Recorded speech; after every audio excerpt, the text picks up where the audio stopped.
Welcome to episode 1 of Broken and Healed, the podcast where science and health meet the miraculous. I'm your host, Michelle Katz, and this is a space for truth-telling, transformation, and deep healing. Here, we go beyond the surface to explore real stories, radical breakthroughs, and the hidden pathways to wholeness that the world often overlooks. Thank you for being here. Let's begin. Thanks so much for being here today. This is truly, and I can say truly, an honor for me because of the work that we've done together. So it's not really just an interview. It's not just somebody that I heard about or I read about. This is somebody who has made a direct and meaningful impact on my life. And today I feel like honored to be here with Kristin Windsor. Kristin is a teacher of neuroscience-based self-healing. She leads people to return home to their innate wholeness, restore well-being in the mind, body, and soul, and create the life that they desire through empowered joy and inner freedom. She independently self-healed, you're not going to believe this, over 100 debilitating health battles, 20 years of complex trauma, and 7 years of amnesia through her own neuroscience-based methods. Kristin emphasizes moving beyond surface symptoms and past memories to address the neuroscientific root cause of personal experience. Through deep healing, she leads you to liberate your true identity through the awakened consciousness of your authentic soul. By learning a unique method of parts, somatic, and mirror work, Kristin guides you to become your own healer and hero, to nourish conscious relationships with all parts of yourself, to reclaim power, become your own happily ever after, and create heaven on earth from within. Along with her podcast and social media, Kristin's Quantum Catalyzers offers books, courses, and personalized mentorship with the intention to end generational trauma, which really speaks to me in the deepest of all possible ways, because as anybody who knows me and knows my story, much of my long, now 11-year healing journey has revolved around some very serious ancestral trauma, which ended up becoming and merging with a traumatic vaccine injury. And at the 11th year, as I've now said in my review of Kristin's work, at the 11th year, I mysteriously and magically dropped into a random workshop with a group of people from Australia and found Kristin and thought, what is this? What is happening right now? My whole world is like breaking apart instantly because your story was so phenomenal and so moving and it just resonated on the deepest levels. And so I'm going to jump right in with our first question, which is really, what really is your medicine like that you bring to the world? Wow, well, that is quite the introduction. I got chills. I'm like, who is she talking about? She sounds epic. I'd like to meet her. With all the amnesia healing, there's still parts of me that are like, wait, what's going on? Like, is she talking about me?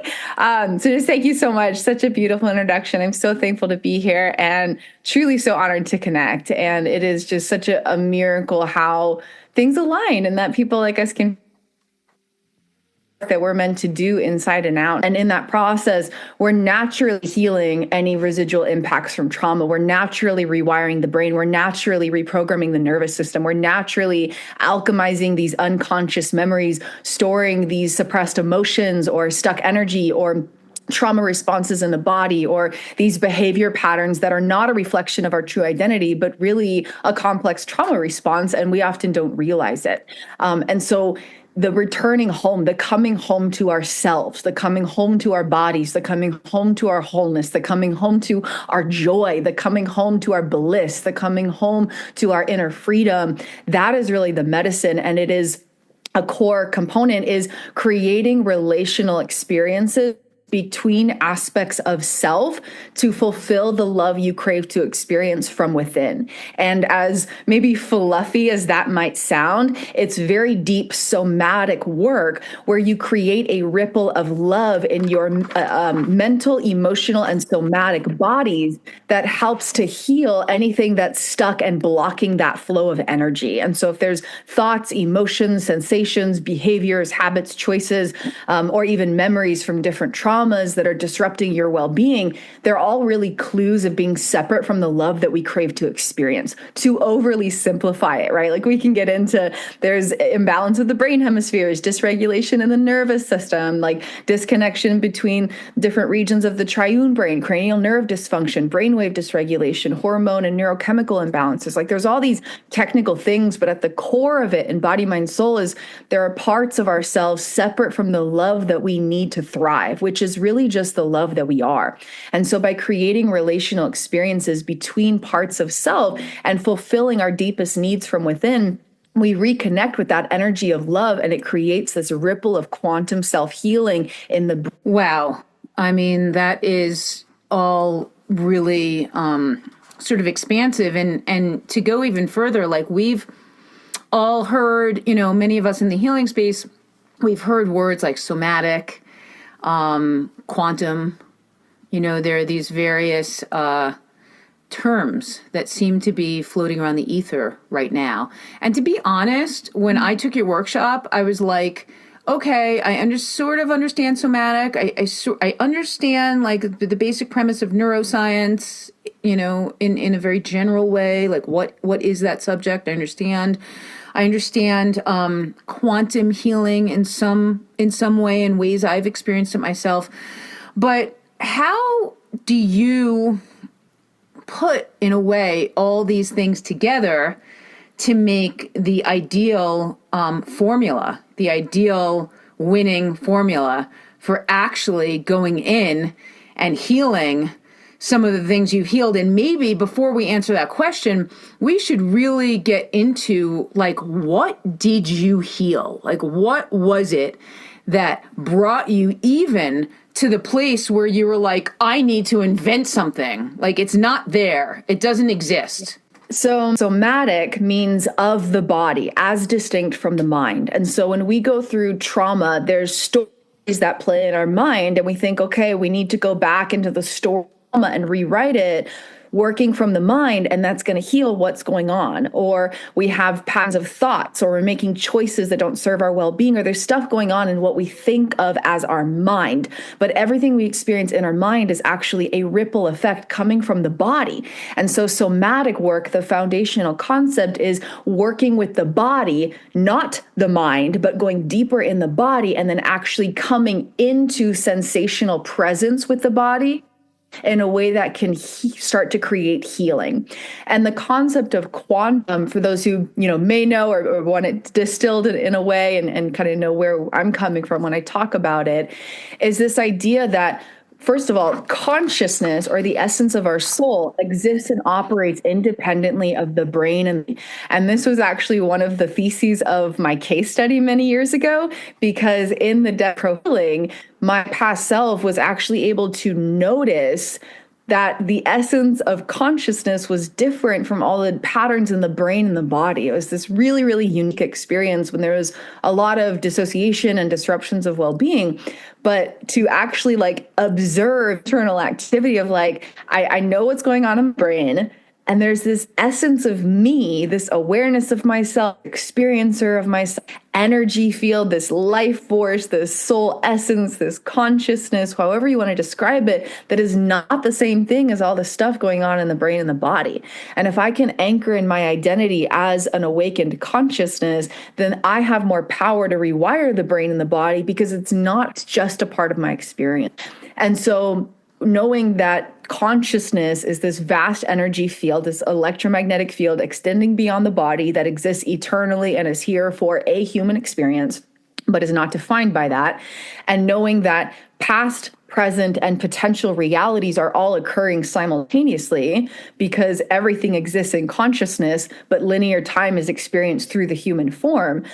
We can heal the past by rewiring how it's stored side of the brain and the body now, transform the present and actually create a new future, because we'll be shifting how we navigate it. And so when we create quantum self-healing, we're transforming past, present, and potential realities across all time, dimension, space, and reality, and rewiring how the brain and the body supports consciousness. And so the journey that led me here started from a very young age. There was really severe disruptions of well-being from agehood, became disabling by young adulthood, to overly simplify that journey. And so by age 24, my past self, or my inner evolutionary hero, had been in different mental health and trauma for 10, over 100 doctors, had been with like every clinical term in the book, depression, bipolar, psychosis, PTSD, insomnia, like disruptions of eating, like just all of it, a very long list of things.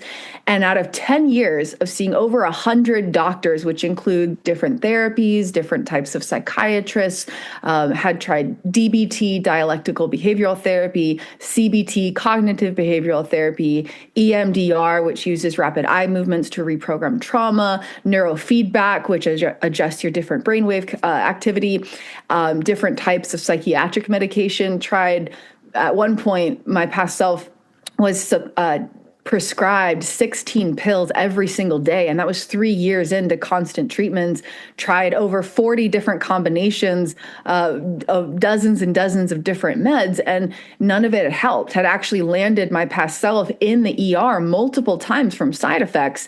And my past self, went back to the doctor and was like, hey, this is working. There's all these side effects. Like I can't go into like my work. Like I literally just got out of the ER because the symptoms were so disabling. And the doctor would straight up say, if you stop taking these medications, you're going to be deemed an incompliant patient and you will be cut off from treatment across the entire city. And so there was a lot of psychiatric abuse that went on. It was just bad stuff. And it became completely disabling. And all of this was stemming from sexual abuse at age 4, that had been resurfacing and disrupting neurodevelopment throughout all of early childhood and teenagehood, and then several traumas as an adult, including sexual assaults, multiple assaults, losing everything in an apartment fire, just all kinds of different things that had gone on, not to mention all the little traumas that happen in life, and, really unhealthy relationships and abandonment, abuse, all kinds of different things that had gone on. And so at age 24, went to see a different therapist or something, and, go through the process of filing endless amounts of paperwork and repeating all of the list of all of the traumas and all of a new answer. You have dissociative identity disorder. It's like, okay, what's that? Well, there's multiple people living inside of your, what's that? Well, it comes from really complex trauma and childhood trauma. And at that point, I didn't know about the sexual abuse from age 4 because it had been so suppressed. It happened so young and it was so violent and severe. It had been very, very suppressed. And even though symptoms had surfaced all those years, it wasn't fully known about as like, I know that thing that happened. And because there were so many positive things, raised by a family where there was not a lot of like trauma type things that were going on, in terms of like physical abuse of any kind, it just seemed very unlikely. And it's like, okay, so this disorder doesn't make any sense. And according to what I know of my life experience, I couldn't even have it because I don't have severe chronic childhood trauma. Like that doesn't make any sense. But it was explaining a lot of the symptoms that nothing else had made sense of. And so that was at age 24 in 2017. And at that point, everything had gotten so bad, just complex trauma, psych meds, and more physical traumas. My brain started to lose the ability to form new memories. And it's something called anterograde amnesia. And something I'll clarify now because it comes up a lot is this is different than dissociative amnesia. Dissociative amnesia is when there's chronic stress responses and trauma responses in the brain and the body. And because the nervous system is so dysregulated and the frontal lobes keep shutting down your awareness, there's glitches in how memories get processed. And you look back and you might not be able to remember things clearly. But anterograde amnesia is very different. It's specifically due to damage of the brain's hippocampus and the regions in the middle brain that are the gateway to processing memories. And you literally cannot form any autobiographical or personal memories.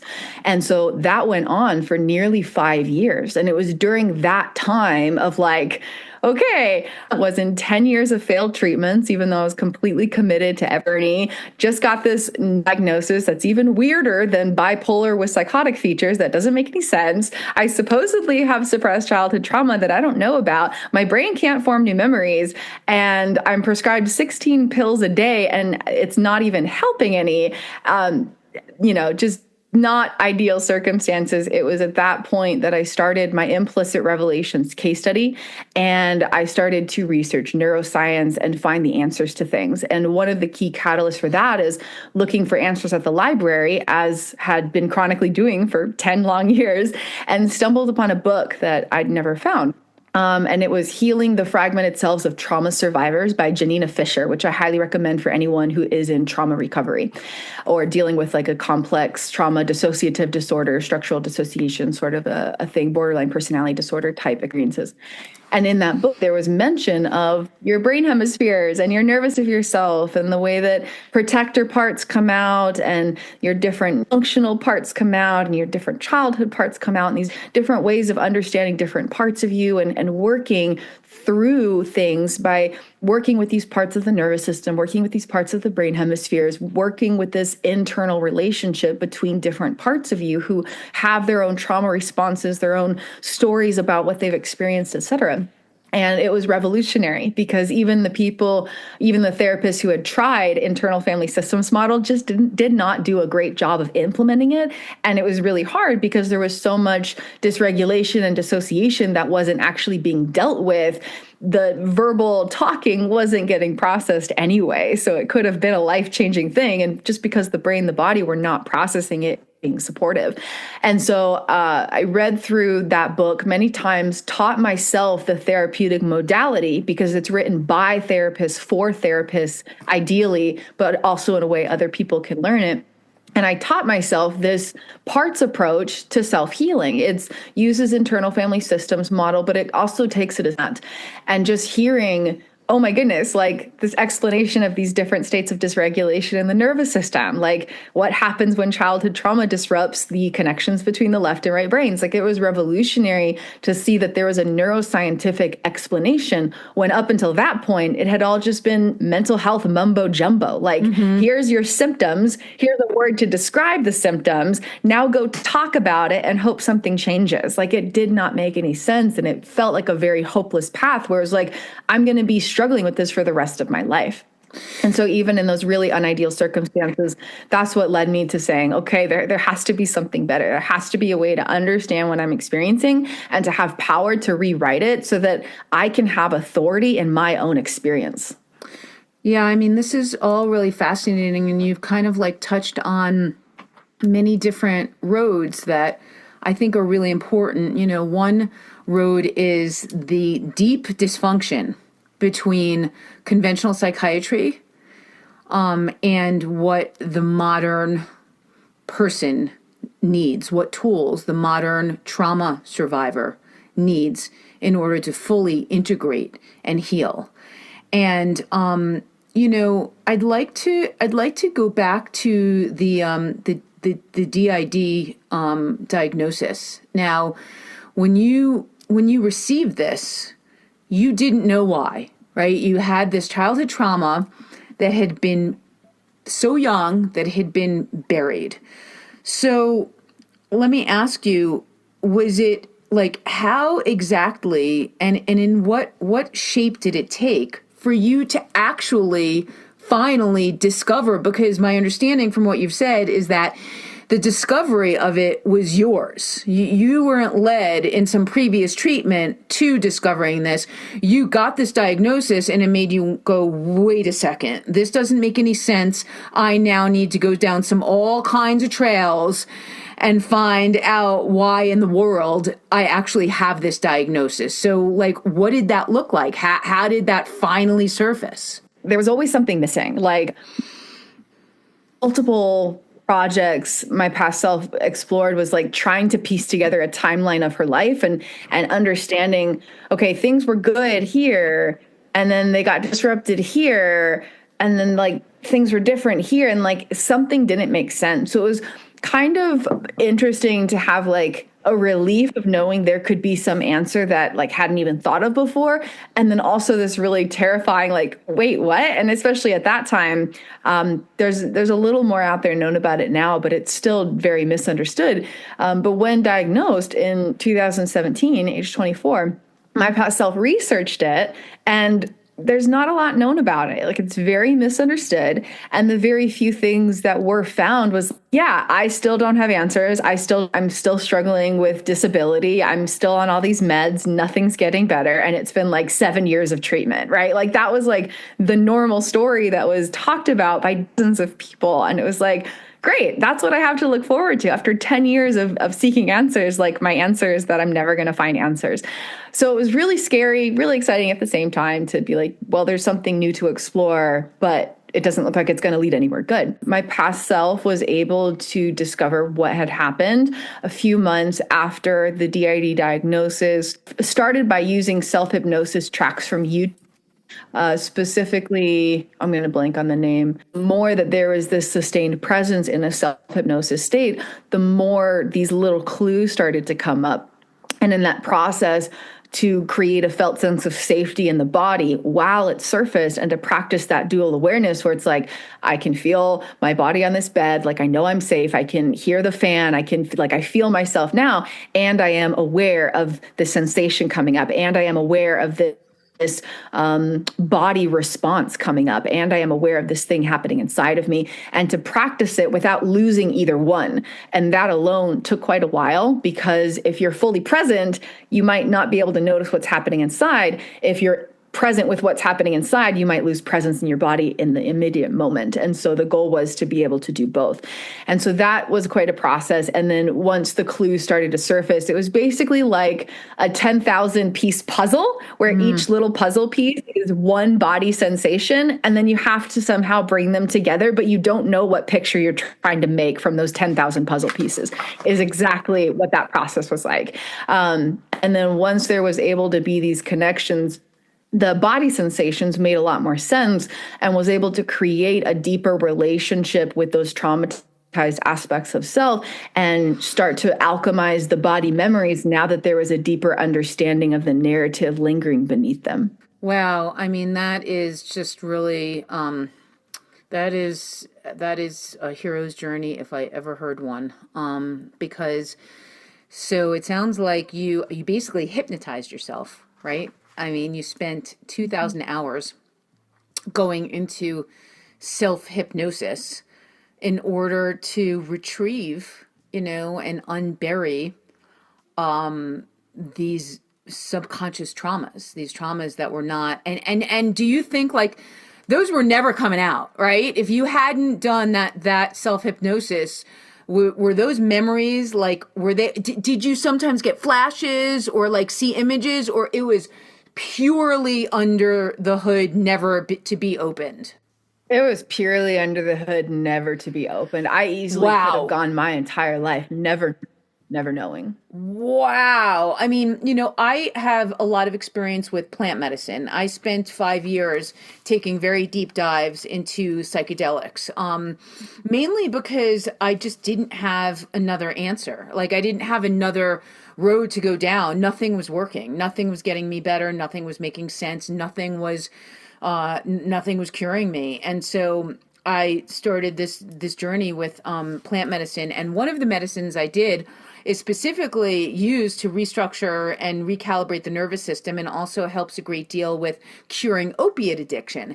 And that medicine is called iboga. And so I find it and I have to say, many of the women in my travels, like in these healing groups, most of them, it was actually a horrifying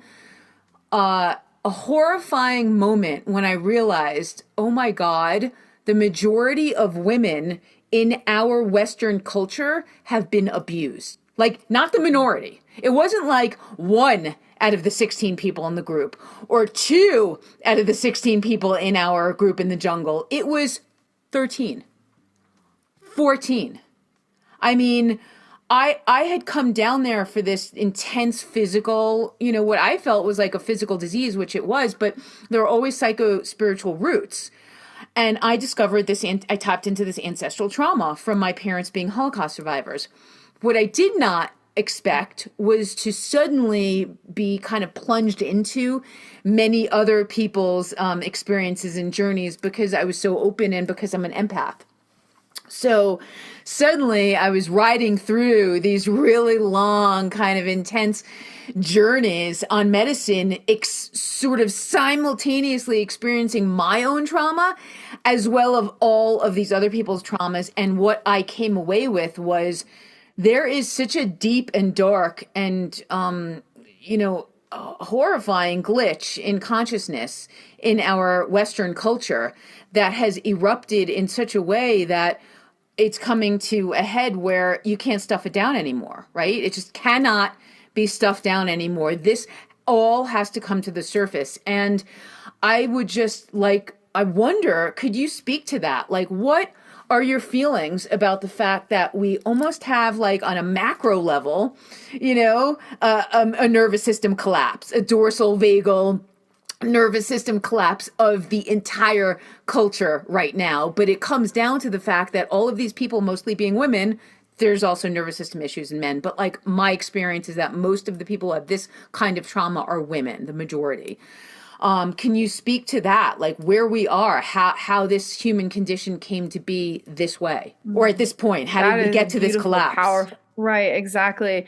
It is devastating and heartbreaking and soul aggravating, like to understand the level of trauma that is so sadly normalized at this stage of our evolution. And it has been for a long time. Like this isn't anything new. Right. Even if you look at the sex trafficking industry, it's like $1 billion industry. And I'm like, how do we have stats on how much money is being circulated for abusing children in sex slavery, but we don't have a way to end it? Like, it's absolutely, the level of darkness is catastrophic. Mm-hmm. It really is the farthest place that consciousness can go to separate it from itself, right? Mm-hmm. Like when you are at that level of darkness, to be that separate from the light of truth, the light of knowing, the worth that we all carry, and that the abuse you inflict on another is really the abuse that you're inflicting on yourself. And people do inflict abuse on themselves. Like it's really just the farthest place that we can go to be separate from the truth of who we are. And, that's been a chronic historical thing. And consciousness never intended that. But now that we're at this point, we are awakening. And this is the time where we get to forever alter the history of humanity. We get to forever alter the history of humanity.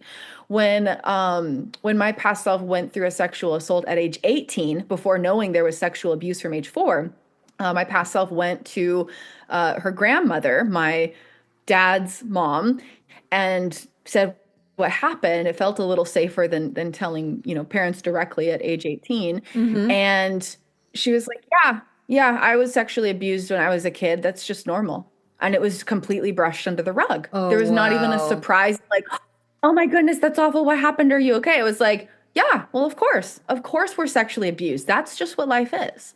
It was so normalized. And this is even in like a, what some would call like a more well-off family type thing, like pretty healthy. They're church goers. They're, like they're healthy. Like they don't drink alcohol. Like there's not chronic addiction or physical abuse, right? Like we're less on the tier of like trauma is a part of family generational stuff. And even that is still there, right? And so it's just so chronically embedded in the cells of our body, my body coming from my mom, coming from her mom, coming from her mom, coming from her mom. That generational thing, it is so ingrained in just the cells of how we exist as a human on planet Earth. But when we awaken to our power, we get to forever alter the history so that generations from now, they could not even fathom a world with war. Generations from now, they cannot even fathom a world where there is abuse of any kind. Generations from now, they won't even understand what a mental illness or a mental disorder is because they don't exist anywhere on the planet. That is where we're headed. And so despite the level of darkness that we are witnessing and that does still exist and has lingered here for centuries, we get to change the game right here, right now, starting with our own individual healing journeys and then stepping in and supporting the collective shift of humanity. And that will change the game for the future of Earth in the long term. Well, I mean, what you're saying is like the spark of the revolution that we've been crying for 1,000 years or more, for thousands of years or more. The soul has been crying for the kind of revolution that you're talking about, and the kind of revolution that your self-healing work, just what you've been able to manifest for your own self is really, that's why they say, and I never understood it when I was in the depths of my illness. It sounded cliche, and I was like, really? We heal ourselves first, and then we heal the world? But there's so many terrible people in the world, and they're all so awful, and none of them have a right to be here, So why is it my problem? And it's like, yeah, unfortunately, it just kind of annoyingly doesn't work that way. And we do have the onus in some weird way is, even though it's not many of these things, there's not our fault. We came in with this baggage of, trauma and drama that was just kind of dropped on us, or we were dropped into this perfectly awkward, and unfortunate situation. Whoever it is and whatever it is, you were 4 years old. So clearly it had nothing to do with you. And at the same time, you took all of these experiences and you created this sort of internal revolution. And now, as far as I can see, what we're talking about is taking that epic healing journey that you've been on to heal and integrate all these different parts of yourself with 100 different conditions and all these different sort of conventional psychiatric diagnoses, and really kind of create this spark for the world where it's like, hey, this stuff should not be normalized. No. It's not normal. Nope, definitely not normal.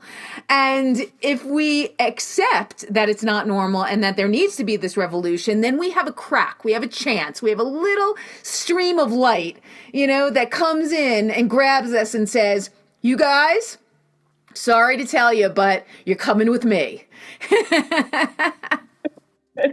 You're coming this way. So yes, exactly. And you look at history and every great shift, every great leap, every great invention, every great, next level of evolution really came from a desperate need for it to happen, right? And so we evolve in that space. And from one perspective, if it doesn't resonate with you or anyone listening, then just leave this part alone for now, because it definitely did not resonate with my past self when going through the really gnarly trauma and trauma healing. But now that I'm here, I get it and I resonate with it and I agree with it, is that our souls chose the incarnation that we're here for. Know what happened. My soul, my conscious chose this brain and this body knowing that there would be sexual abuse at age 4, knowing that there would be this immense darkness and constant association through high school, knowing that there would be sexual assault at age 18, knowing that there would be years of trauma and failed treatments, knowing that the brain would lose the ability to form new memories for 5 long years during my 20s. My consciousness, I deeply believe, my soul knew that that was a part of the path. Because how else could you create a revolutionary method that would absolutely change the world, where millions of people could heal themselves? And this could be the end of the time where that was a normal thing. And when we look at the concept of our soul existing eternally, what is 20 years? What is 30 years? What is 40 years when you exist eternally? And so to go through those decades of challenges in human, hard for the human, and it is very hard for the soul when submersed in the linear time of being fully inside of it. But then from that quantum perspective, I also know that I'm here healing things from past lifetimes, healing future generations, achieving a mission for my soul that my human self will never fully grasp. And I accept that I'll never fully grasp it. But there is also this radical responsibility we get to claim and say, whether I chose this or not, whether this is my baggage or not, whether this is my trauma or not, I'm here for it. And I have the power to take responsibility for what happens next. I don't take responsibility for the trauma that happened, but I accept that that was a part of my path. And that acceptance helps us to create forgiveness. And forgiveness is not forgiving the past. Forgiveness is not forgiving the unforgivable. Forgiveness is forgiving the cells of our body for holding on to pain that we meant to carry. And that shift is game changer, because from that perspective, I was able to forgive the man that I know sexually abused me at age 4 that led to 25 years of challenges. I was able to forgive all these different things that happened, not because I'm forgiving the unforgivable, not because I'm forgiving these people for doing absolutely horrific things, but because I'm forgiving the cells of my body for holding on to pain that's not mine to carry anymore. And when we alchemize it at that depth of level, that deep level, we heal body, mind, and soul in such a powerful way that there is no trauma and no illness that can ever contain us ever again.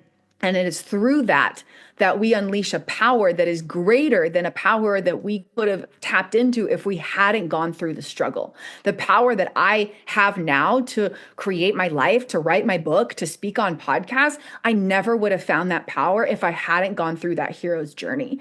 And stepping into that next level is for every cell of us and every being on the planet. And whatever perspective empowers you is important, and that perspective will change over time. You know, you bring up some really crucial points for anybody like me who has spent a long time delving into the minutia of healing the physical body, you know, deep detoxification, somebody who has had either chronic Lyme or chronic fatigue syndrome, lupus, fibromyalgia, vaccine injury, all of the above, whatever it is. We know we somehow get to this point on our journey where enough people have said, you need a cellular detox, right? You need to detoxify your actual cells. But like now, as we're talking and as we work together, I started to understand, oh boy, we're not just talking about the biology of detoxification. We're not, and you also hear from many healers and many naturopaths and many integrated, all mean very well. You know, yes, there is a nervous system component, you know, underlying all chronic illnesses, but I haven't quite in such a direct and succinct way understood clearly why it is a hybrid of this nervous system work in conjunction with cellular detoxification that ultimately will liberate the mind, body, and soul from any trappings of illness, whether it be a mental illness, a physical illness, a spiritual disease, all of the above. And you've really illuminated through your work and just us talking why there is that absolutely crucial, almost linchpin, you know, to unlock the chronic illness model. And that leads me really nicely into my next question, which is how many of us are walking around with these chronic conditions that may very well be on the underlying, you know, sort of foundational part, a literal nervous system collapse, maybe for things we don't remember, maybe for things our grandparents went through. How many of us are walking around with that? Like, what's your experience? What's your insight or instinct? Like everybody, like low-key everybody. And I rarely meet someone who is not suffering from some nervous system thing. And I can see it. I can see it in their eyes. It in the posture of their head and their spine. I can see it in their level of eye contact. I can see it in the way that they have habits. I can see it in the way that they talk about, life and engage in, like, well, what do you do? And just the response is, I'm in survival mode and I'm not fully alive and I don't look forward to my life and I don't feel fulfilled and I don't feel emotionally stimulated and I'm really tired of living in my mind and my body and I'm really just it's just a kind of, it's like a flat line. It's like the soul has flatlined while the heart is still beating.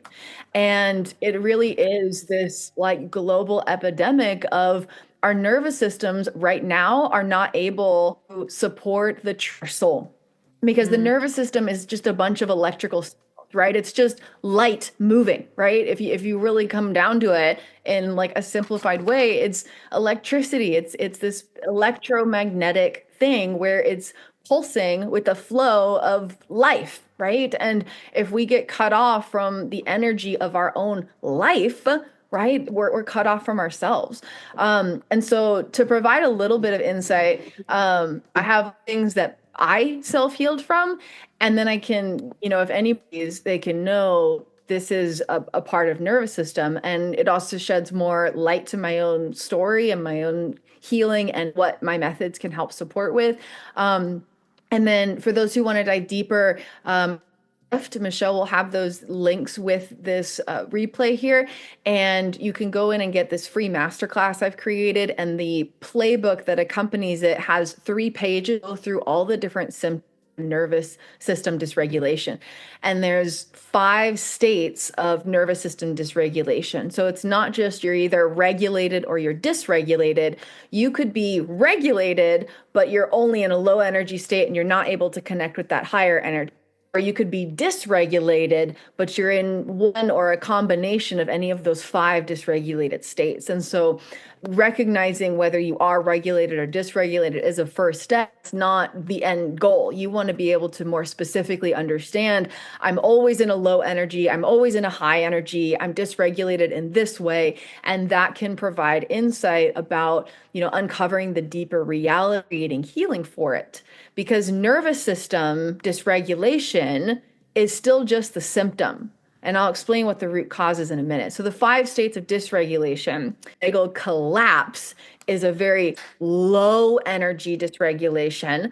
You can think of it like a possum playing dead. Like your heart rate slows down, your breathing slows down, you're kind of hunched in, curled up, folded in, your body is literally collapsing. And that can feel like fatigue, exhaustion, depression, not being able to think clearly, not being able to make choices, just your whole body is heavy and it takes a lot of effort to move, and walking 5 steps can leave you totally out of breath. Like your whole body is just shut down.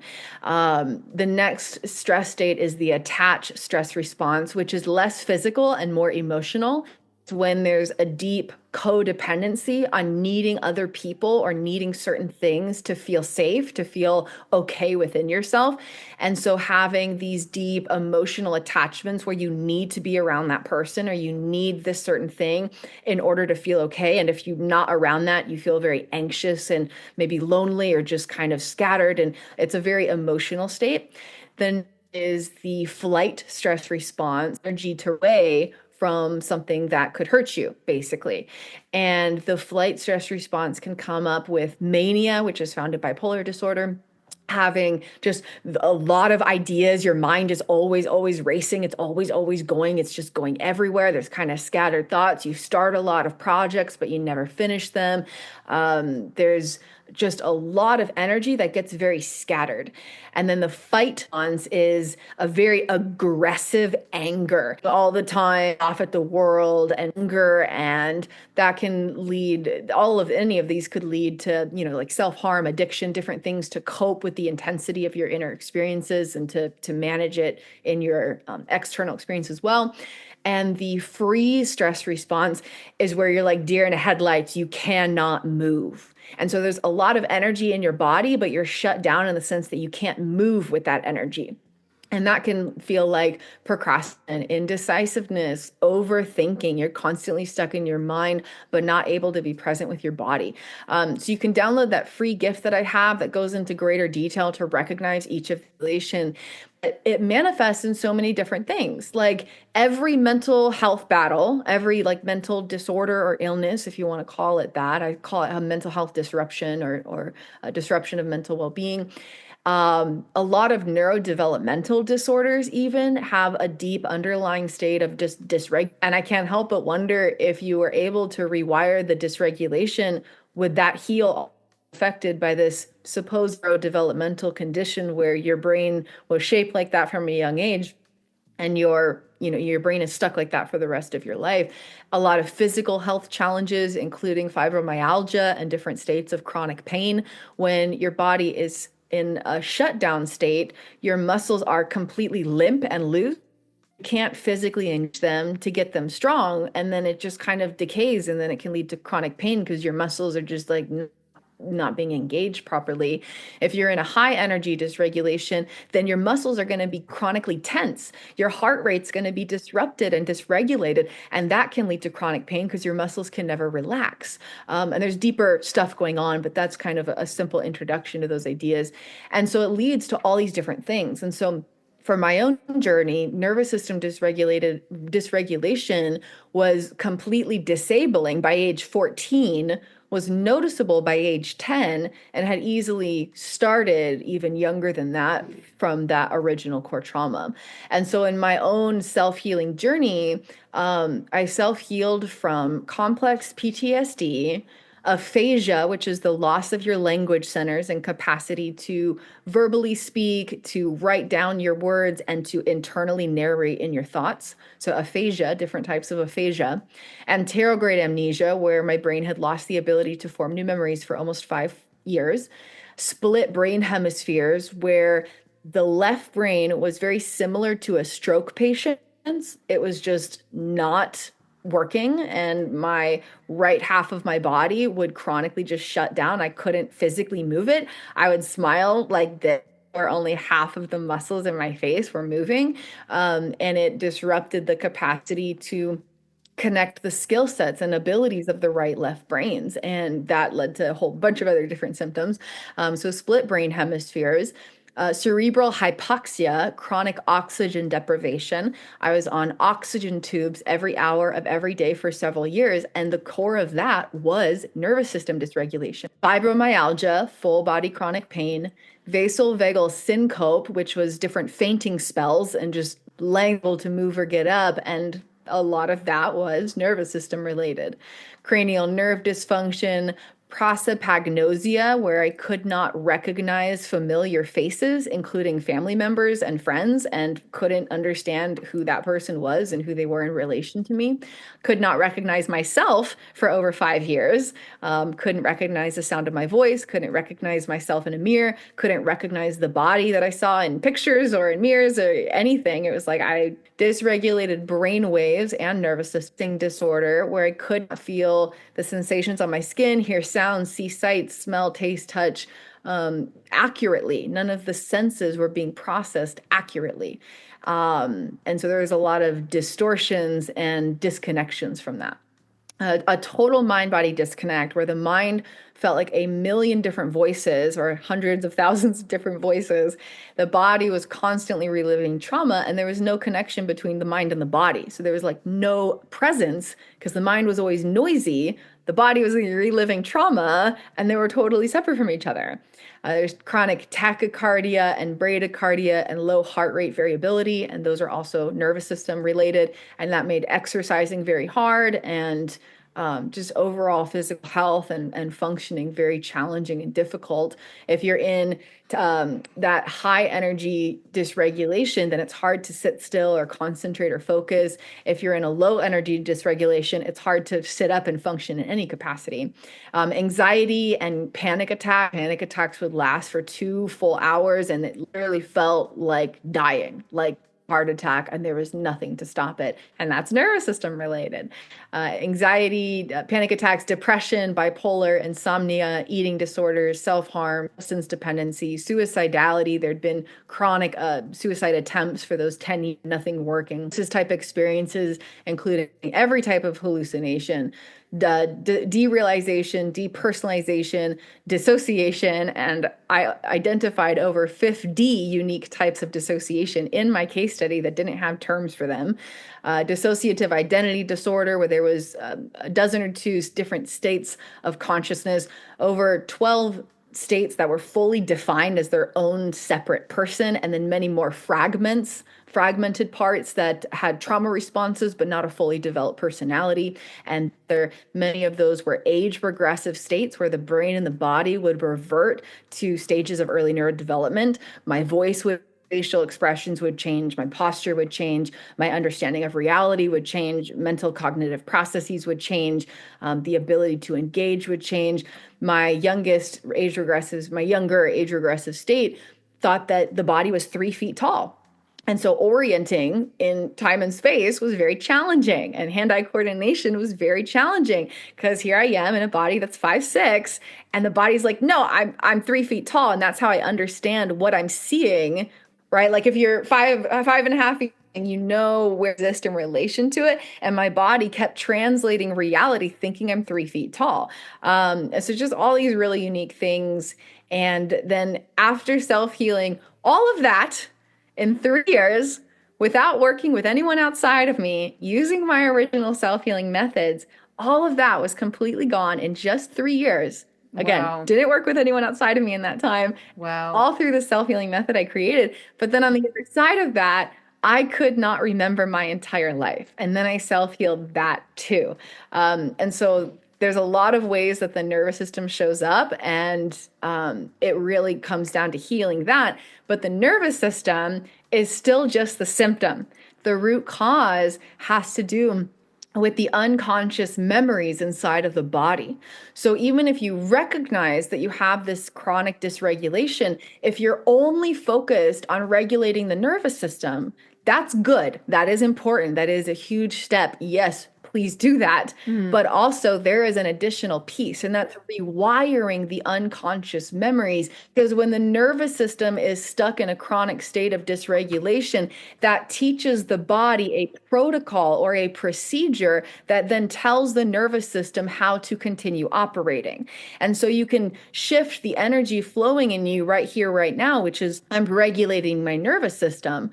But there's still this foundation where unconscious memories in the body say, but I have this pattern where I regulate this way, and then the dysregulation will come back. And so in junction nervous system healing, an important part is rewiring those unconscious memories. And that's something that my methods and techniques allow us to do in a very accessible and enjoyable way that's sustainable and effective beyond any other model that I've seen.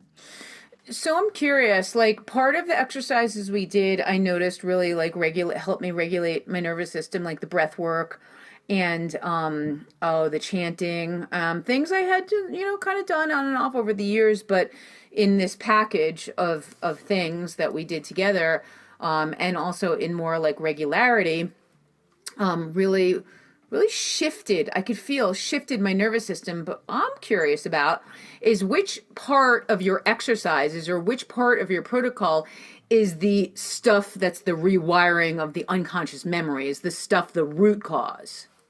Yeah. So great question. So the journey to healing unconscious memories is definitely a multi-step process. And to get to that point of having this in 1 hour, in 1 day, I know I've rewired these unconscious memories.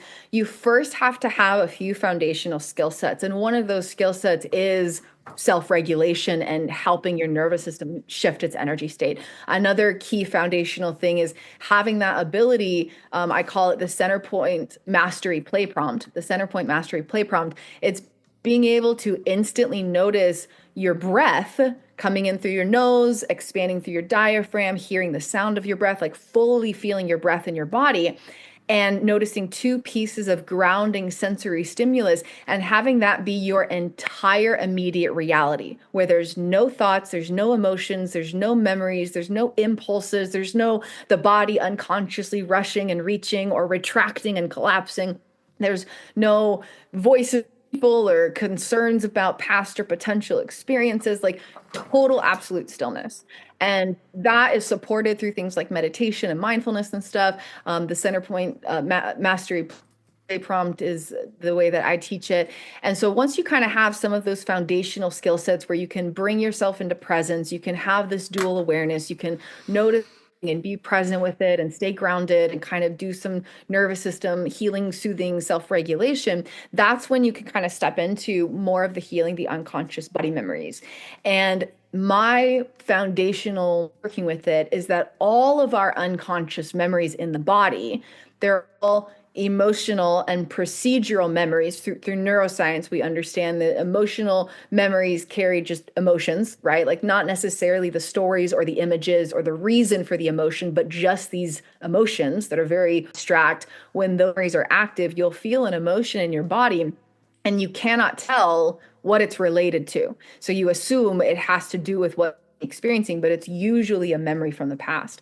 And then the other type of procedural memory, which are basically types of muscle memory. And that's where you get trauma responses. Like if you ever see somebody just like curled in and folded up, right? Like forward head posture, like not a straight spine. That comes from procedural memories in the body holding a trauma response. It affects our posture. It affects the way that we make choices, habits. When there's patterns of addiction, for example, the addictive pattern is not, oh, I struggle with addiction. It's, oh, my unconscious procedural memories have these habitual patterns of navigation that are choosing things in my body without my mind being aware of it, is actually the deeper reality. And so the procedural memories have what we affect our choices through what we approach, what we avoid, different responses in our body. Okay, so those are the unconscious memories. Mm-hmm. And neuroscience discovered that memories do not exist to store the past, which is why we never have to go back into trauma to heal the root cause of what's affecting us here and now. You can, if that's supportive. There was a time in my journey where it was important to know what happened, and mm-hmm. I'm grateful for that season of the journey. But in the larger picture of the healing, we don't need to go digging around into past traumas. They're stored in our brain and our body right here and now. And neurobiologically, those memories are trying to navigate our life right here, right now, and what could happen in the next moment. And so it's more about rewiring what I call navigational networks. Okay, so from that little brief insight about these are what unconscious memories are, and this is their job. Their job is to provide navigation, and they do affect 80% or more of our emotions and choices automatically, unconscious, what we're aware of beyond what we're choosing.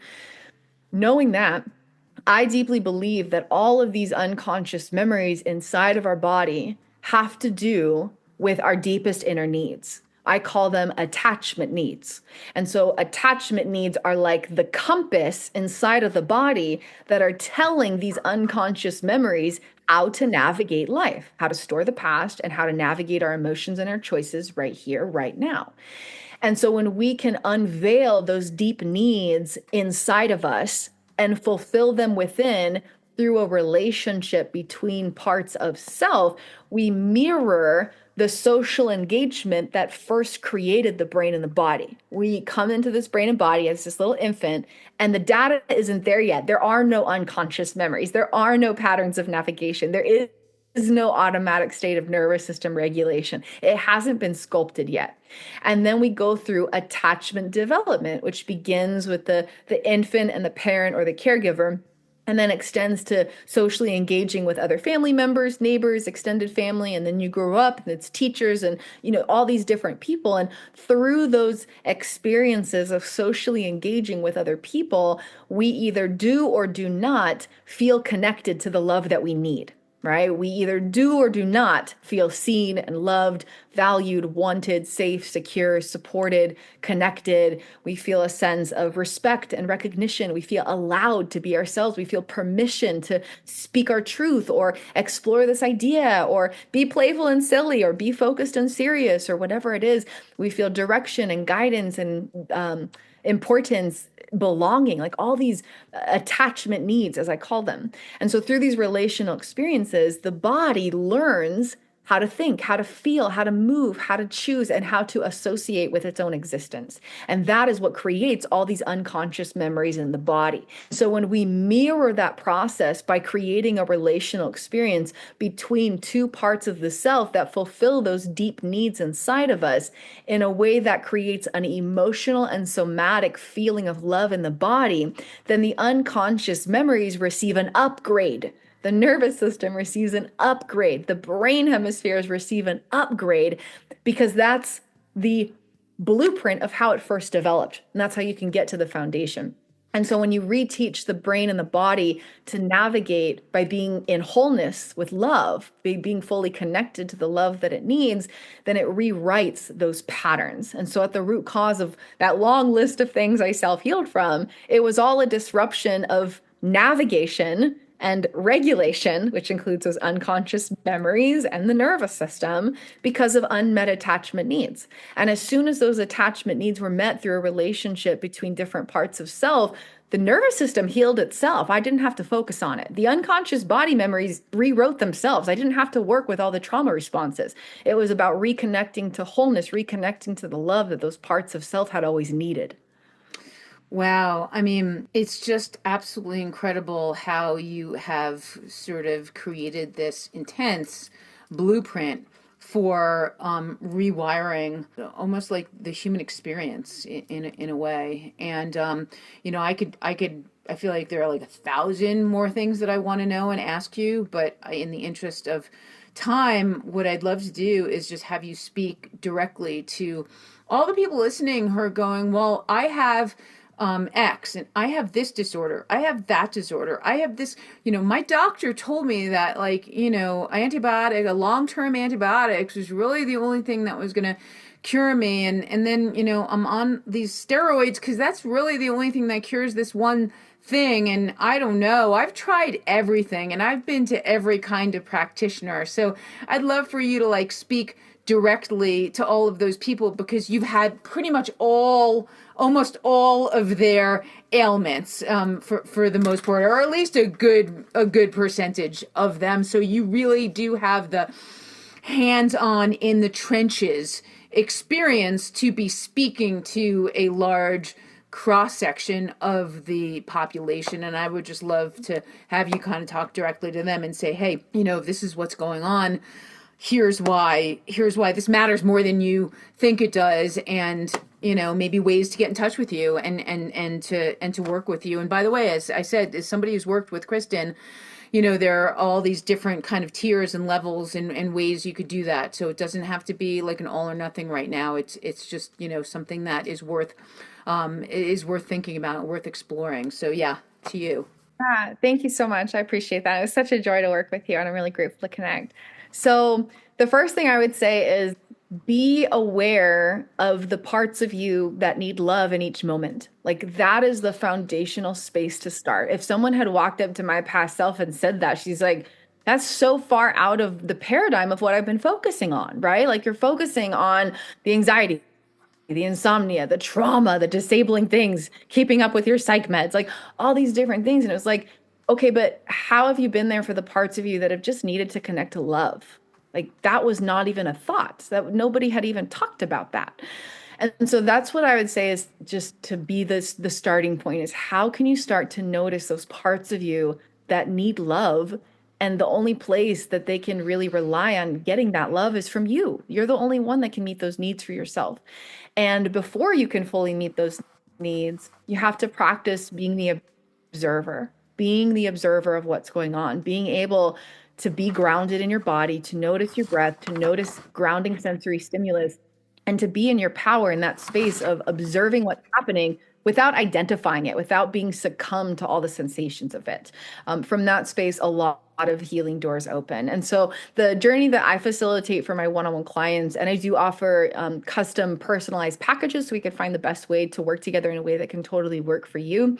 It's a 3-phase journey. The first is really unveiling the root cause of what's happening. And I use an original technique I've developed through over 25,000 hours of my own self-led work in the past 7+ years, which was finding the answers to things that over a decade had not been able to uncover. And I've even shared this and taught it to people who have psychology degrees, and they're like, I never learned any of this. And it makes sense of everything I've been wondering about. And so the method is called Body, Mind, Soul Treasure Mapping, and it explores 25 regions of body, mind, and soul using neuroscience, consciousness, and infinite love. And we unveil the root cause of your experience through neuroscience, looking at brain hemispheres, triune brain, nervous system, unconscious memories, and the attachment well-being. And then we identify those deepest unmet needs that are hiding beneath it all, that inner compass that I talked about. And then you have visual diagrams to simply understand stuff. We draw in color and make these body, mind, soul treasure maps. And then the next phase is personalized play prompt prescriptions. You have about 3 practices every week you use. And then when we work for several weeks or months together, then those practices build on each other. And it's to start to reduce the symptoms, expand awareness, expand your power, and then to heal and resolve the root cause of them while rebuilding these internal relationships with parts of you. And then the third and final stage of this 3-part journey is mirathons, is what I call them. It's eye-gazing practices in mirrors, and that goes deeper into a brain spotting technique I've developed that does rewire the unconscious memories very quickly and very easily, but there are some steps we use to build up to that level of self-healing power. And the best part of this whole journey is that I am not just facilitating these healing experiences for you. I am teaching you step by step how to facilitate it for yourself. So you can use these tools for the rest of your life. You'll have these tools in your back pocket, and you can facilitate healing any moment of any day that you need it, instead of needing to wait for your next session with me or somebody else. My goal is that you'll be able, one of my past clients said, you're really working yourself out of a job because you're teaching everyone to heal themselves. There's going to be no one left to heal when you've taught them how to do it for themselves. And that is my goal, to not need to be in this job of a neuroscience-based teacher of self-healing, because everyone's just busy healing themselves. And so you get to have the step-by-step practices. You get to know the processes yourself. You get to learn how to recognize the root cause of things, create healing, rebuild this relationship with yourself, fulfill your deepest needs, create this energy of love in your body, awaken your authentic self, use this quantum self-healing superpowers, and then create the life you desire. So you're not just resolving the trauma or ending that health crisis, but you're stepping into your joy, your freedom, your bliss, your wholeness, your emotional fulfillment, your expanded self-expression, your embodied worthiness, your empowered confidence, everything you desire to be and create and experience in this life. You're stepping into your healed whole self so that you get to expand instead of just heal. Healing implies resolving something that we don't want to experience anymore. Expansion is creating more space for all the things we do want. So you're not just healing from, but you're expanding into all that you desire. So you can explore my one-on-one mentorship, reach out to me on Instagram. And then I also have other offerings, including that free masterclass that you can start with. And I would love to share the magic with you. Wow. So if there's anything left unsaid or anything else that you'd like to share, or any way, I'll put all the links. I'll put everything, every way to get in touch with you and all of your different fabulous masterclasses and ebooks and everything you've got. I'll put that all in the link to the podcast. But it's just been such a joy and such a pleasure, again, to work with you, because you are truly, leading the revolution, I think, into what we call, I guess, this new earth, and I don't know certainly don't know how long it's going to take to get there, but because we're kind of coming out of the darkest point and into the light just now. And so I just want to thank you for all of the amazing work that you've done on yourself and really on the world. Thank you so much. It's such a pleasure to be here. And it just gets better. The mantra all those years when it felt impossible and like a living hell was, the best is yet to come. Like, the best is yet to come. I look back on pictures pictures from times that I don't even remember. And there, my past self was drowning in those 100 debilitating battles, doing healing work all day, every day. And she's like, the best is yet to come. So that's what I want to leave you with. And we are here to create and experience heaven on earth and nothing less. And even if you're coming out of 100 debilitating battles and 20 years of trauma and 7 years of amnesia or something equally as challenging, you get to experience heaven on earth because it is your birthright and your destiny. And I'm grateful to be here to support that journey. That's amazing. So bottom line is, for everybody out there who's struggling, is that there's really nothing but hope. If you open many of these doors, there's nothing but hope and the knowledge that absolutely everything, no matter what it is, chronic, physical, this, that, or the other thing, absolutely everything can be healed. There is no such thing as incurable. And I think Kristin's a good example of that. Yes. Amen. Okay. Well, thank you. Thank you so much. That was Kristin Windsor with me today on the Broken and Healed podcast. Thank you for being here and for remembering that healing is not a destination. It's a reclamation of your mind, body, and spirit. If you found me through my Substack, please be sure to subscribe here as well. This is where the soul-affirming conversations live. Each episode is filled with riveting truths and invitations to push past boundaries you didn't even know you had. If this episode stirred something deep inside you, share it with someone who needs to hear this. You are not broken, and anything can be healed. Subscribe to Broken and Healed wherever you listen to podcasts. And if you feel called, leave a review. Your words help this medicine reach more hearts. Until next time, remember, your voice, your body, your story, they're sacred.